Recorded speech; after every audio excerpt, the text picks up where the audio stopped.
Yes, indeed. Thank you. It's always a pleasure, Ken. Well, I've said this ad nauseum. I mean, it's truly remarkable, if you really listen, how different we all are. And we're not a threat to each other. And we're learning from each other and growing as this cohesive energy. It's remarkable. It's just remarkable. It's more exciting than going into a library and reading through my own filter. Thank you. I call it a master class. Oh, my lovely Raphael Kosek. Well, first of all, a most humble congratulations, and rightfully so, Dutchess County Poet Laureate. Yay!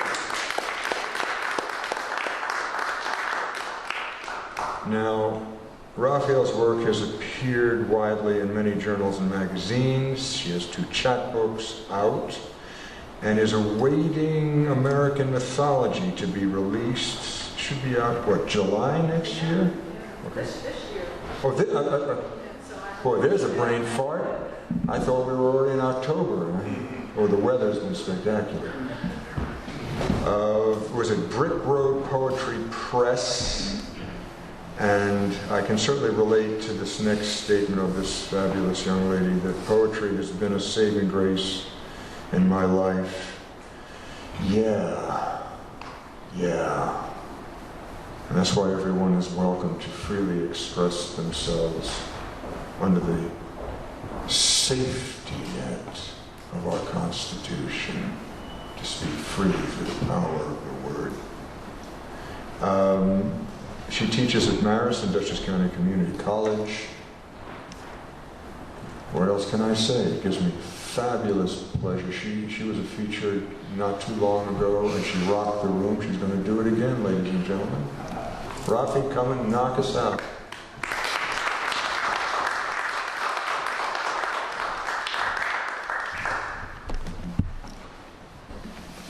I thank everyone here and a lot of old friends who are here. Okay, yes, I'm over here. All right, very good. And it's always a pleasure to read here, and I thank Hayden for being the host. And yes, I'm going to repeat myself a little tonight because I've been reading in Beacon a lot. Peter can attest to that. So some of you have heard some of these things, but since Ken ended with some monks, I'm going to read a rather older poem about a saint. The attributes of St. Lucy: eyes, a lantern, or a lamp. A suitor, legend has it, became so smitten with her beautiful eyes that she gouged them out and sent them to him on a plate so he would not come to harm.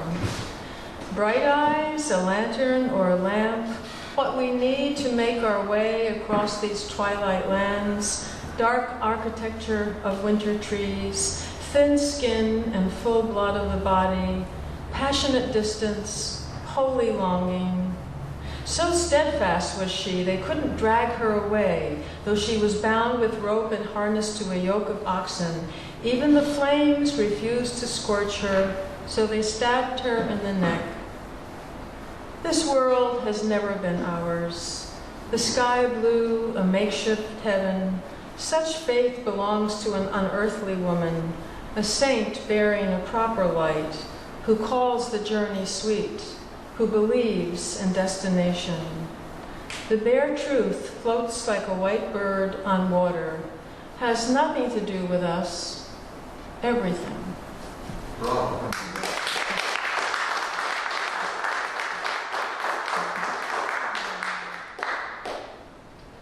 And I do have some poems about my father that I wrote while he was dying.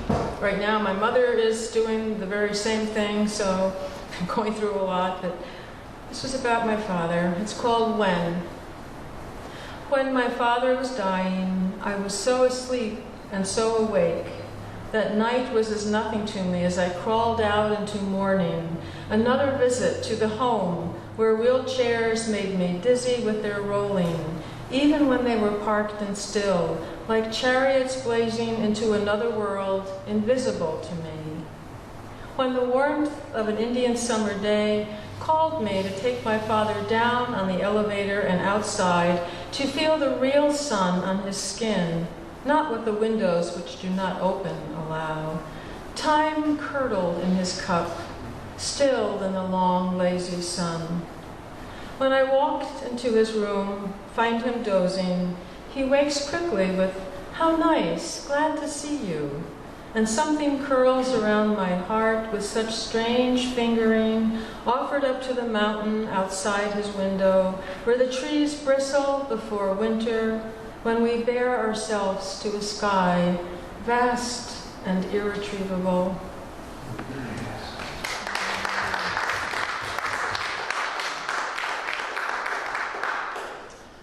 And I have a lot of poems about Georgia O'Keeffe. My editor is trying to get a painting for the cover of my book. I haven't heard yet, but I'm hoping. But here's a good one for this time of year. Sunflower, New Mexico, 1935, Georgia O'Keeffe. You stand up fearless in a sky so avid blue, you think we don't have the simple heart to rise up, knock our heavy heads against heaven, eat the sun until our hair flames golden, to kiss and wave in a never-ending July. Some of us do, but the weight of all this wonder grows like a stone, and the sharp lace of early frost sprouts a fine, low withering, but it's not without its own eloquence.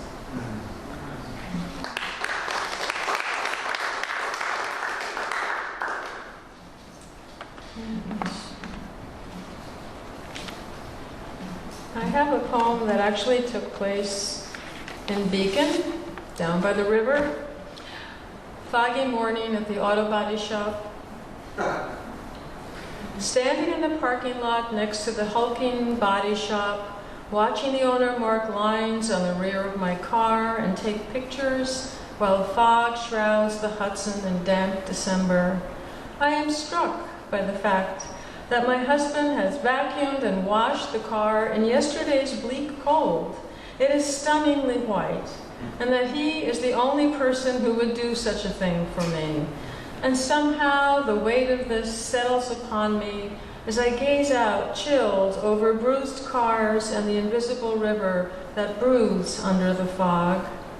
And I know love is not the glamorous thing we make of it, because I feel love here, in the fog, where men with black grease smears on their hands toil and hammer away in the homely building, and stray seagulls wheel over me in a dirty sky, prettier than any I've ever seen.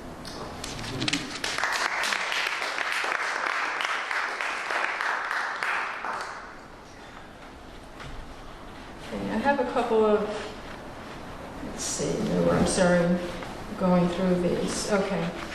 I think some of you heard the first one. These are called Songs of the Insomniac, number 1 and number 2. This is number 1. Okay. And I think when you arise in the middle of the night and you can't sleep, that you almost become a different person. Because the things of the night and insomnia are not the things of the day. They're totally different. Okay, Song of the Insomniac, number 1. All night I waited for the morning, for night to resolve itself into day, yet how I feared the day. What is it I have in common with any other, with any creature? My feet and lips and brow, so shamelessly my own, the way words curdle in my mouth. At times I am dizzy with the blue blur of sky and how the birds sing my tired body into life with morning, new and brief and sweet. I am proud with the trees, so tireless and sure as they bend past belief in some strong wind. What seeks to obliterate us, wear us down, the welter of worry, pearls inside until we gleam with sinewed strength. But look down at the hands, pieces of tired meat on the butcher's table in a certain light. See how you humanize yourself. You work at scorning the toiling body, the grooved flesh. Why do you seek out that which diminishes? Why do you look down when you should look up or go blind? You know the earth is wet and the dirt is cold, and that birds came from dinosaurs you would never love. But you work to love your unlovable life. You pull on the blanket that is too short and will not cover. You nip beauty in the bud because everything begins in homeliness, blood, and wailing. Helpless, the gnarl of weed and wool, feather and flesh rises in you, and you rise with it, adrift in the waking world.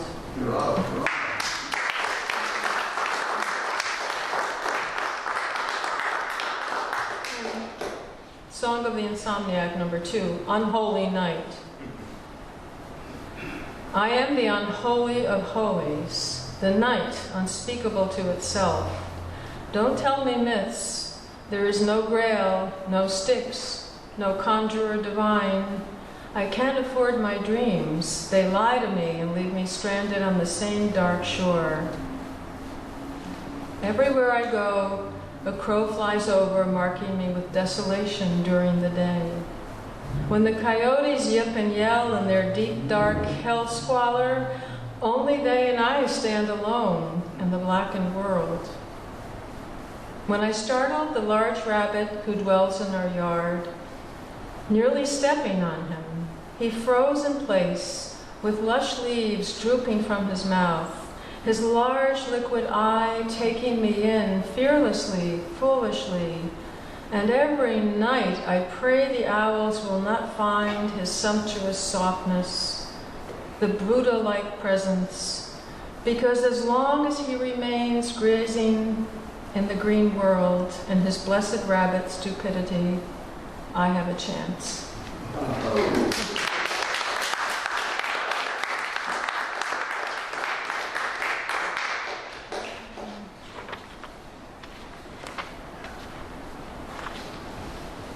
Okay, a lot of saints in my poems tonight.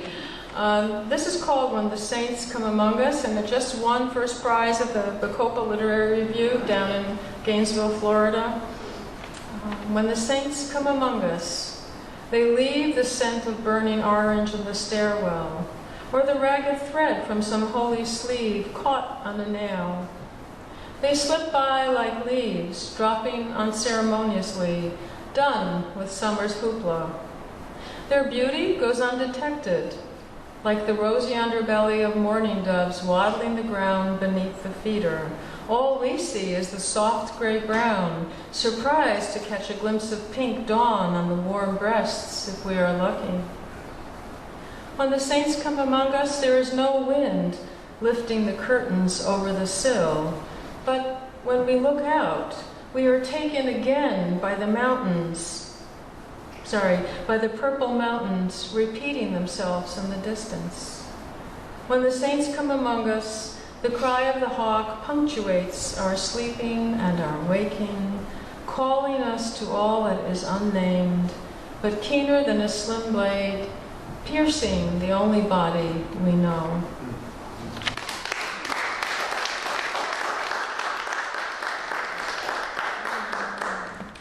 Goodness, okay.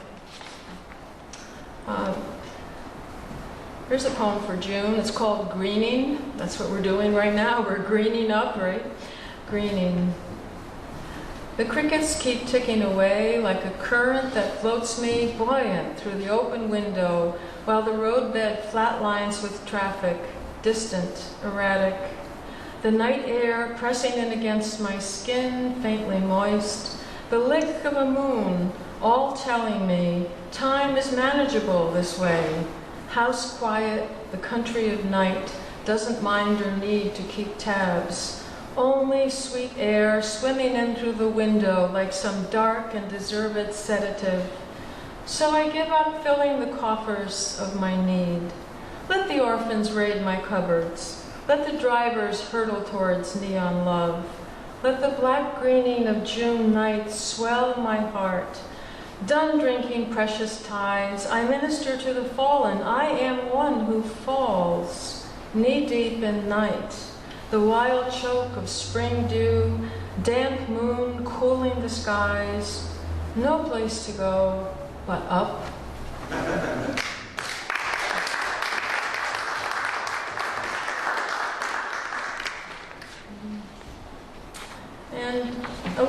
A little change from poetry. I've been writing a lot of what I would call flash nonfiction, very short nonfiction. So I wouldn't call it a prose poem, but it's a flash nonfiction. And we have a lot of birds in the yard, and I feed the hummingbirds, and I have suet out. So this is called Sugar Bird. A small downy woodpecker cannot relinquish his engagement with my hummingbird feeder, suspended from our backyard dogwood tree. He surely appears to be drinking the sugar water, and even more, seems addicted to it. He chits at me if my proximate activity disturbs him from his drinking, just as an alcoholic becomes upset when separated from his bottle. He flies up into the dogwood, then away, but quickly returns once I am safely inside the house. After a few futile attempts, I no longer try to dissuade him.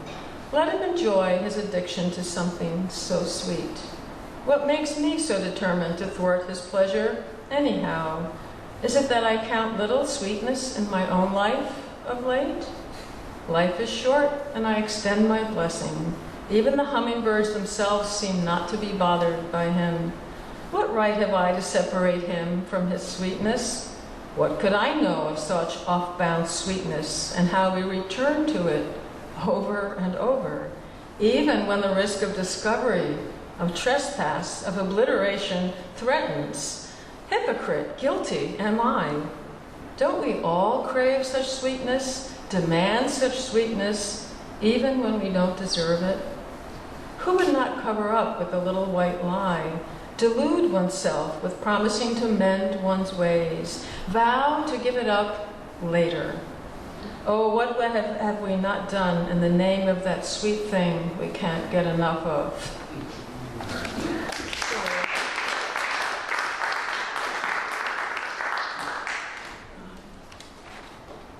Time for a couple more?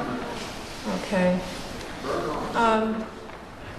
Some of you have heard this poem, but I wrote it thinking of my students, and just thinking about them and their future lives I find sort of exhausting, so I wrote about that.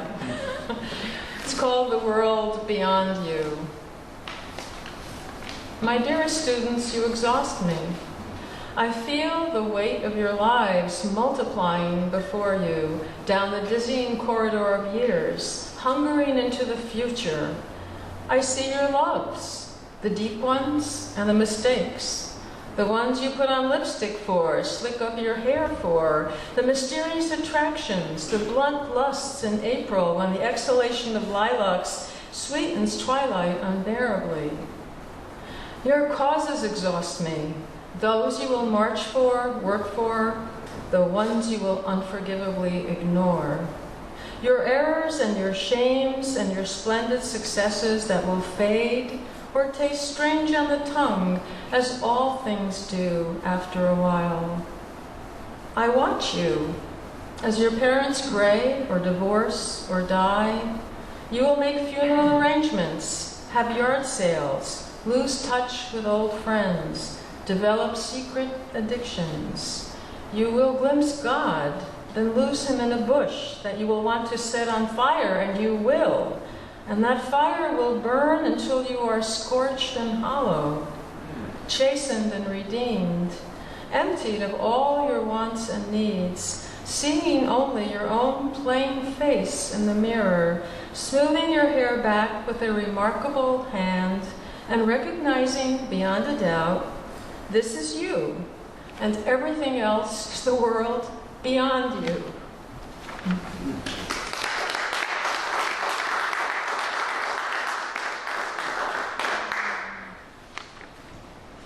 Okay, I seem to have a lot of poems with sharp objects in them. So, this is Samurai Sword. I think many of you have heard this, some of you haven't, but I woke up one morning and I heard on the news a man was swinging a samurai sword. Okay, samurai sword. A man was swinging a samurai sword, and I don't know if it came to me in the sludge of sleep or the voice on the radio, while the coffee steamed and hissed, but a man was swinging a samurai sword, while a staggered V of geese fluted above me as I stepped out into the new day with all the old anxieties, buttoning every button against the wind while leaves tore around my feet, and the secret tide of salt pressed upstream towards Albany, and the great river gray and stoic, where it could go no more but return to the sea. And I understood that something would be pierced, because that is what happens when a man is swinging a samurai sword. But I didn't know what or who and when, but the river keeps flowing and the geese call, and the sun flames on the river like hot golden money spending itself on the last day.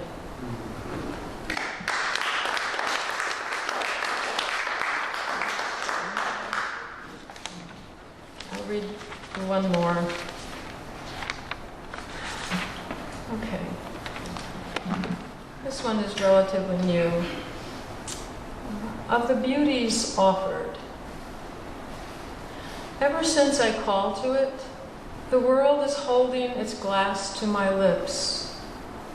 It is the warm brown body of bear hurtling through brush, the flock of birds splashed across the sky, a face leaning in. It tastes pink and soft like rain. Those are my mountains I pass most mornings, making themselves blue, then bluer, then purple every day. These days, I know how lucky I am. The cat only lets me hold her for so long, and I know it will all come and then go, lifting off, the crows cawing us into shaky existence, reaching up and up at the trees, and the clouds covering and uncovering what we are permitted to see. Ever since I called, the world has leapt at me like the wind to remind me it can leave at will, and there will I be, tightly holding an empty glass, thoroughly chastened. Thank you.